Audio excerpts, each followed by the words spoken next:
viruses they were studying.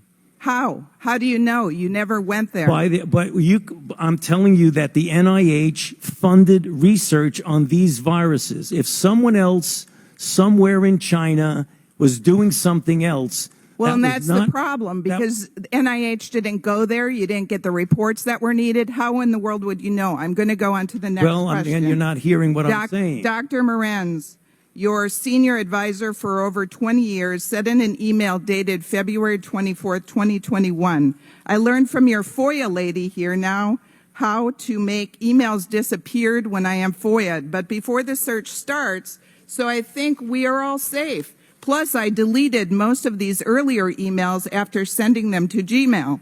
In another email dated 4/21/21, Dr. Morenz said, I forgot to say, there is no worry about FOIAs. I can either send stuff to Tony, meaning you, on his private email or hand it to him at work or at his house. He is too smart to let colleagues send him stuff that could cause trouble. Dr. Fauci, were you ever engaged in attempts to obstruct the Freedom of Information Act and the release of public documents? No. Did Dr. Morenz communicate with you about official business using his private email?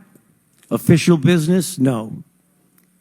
Did you ever encourage Dr. Morenz to use his private email address for official business? No. My next question, sir, is on February 1st, 2020, you, yourself, Dr. Fauci, the NIH Director Collins, and at least 11 other scientists were on a conference call to discuss the origins of COVID. A number of the scientists said that they were concerned that COVID was the result of a lab leak at the Wuhan Institute of Virology, and were concerned that a revelation of the lab leak theory would hurt their relationship with China. The CDC Director Redfield testified that he was not invited on this conference call, and he believes because he believed the lab leak theory was possible. 3 days later, on February 4th, 2020, 4 participants on the conference call authored a paper, Proximal Origin, which was sent to you for editing. Proximal Origin pushed the natural origin theory.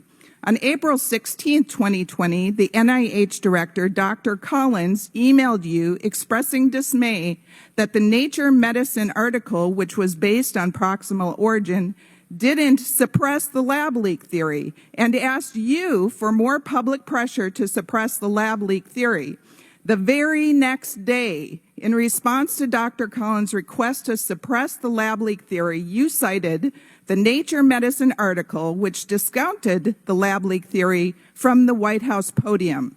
My question to you, sir, did you cite this article at the White House because the NIH director asked you to suppress the lab leak theory? I did not do that in response to anybody's suggestion to suppress anything. It was in response to a question that someone asked at the podium. And I did not edit any paper as shown in my official testimony. So you said about 4 or 5 things, Congressman, that were just not true. Well, we have emails to prove it. Well, you don't. Thank you, and I yield back.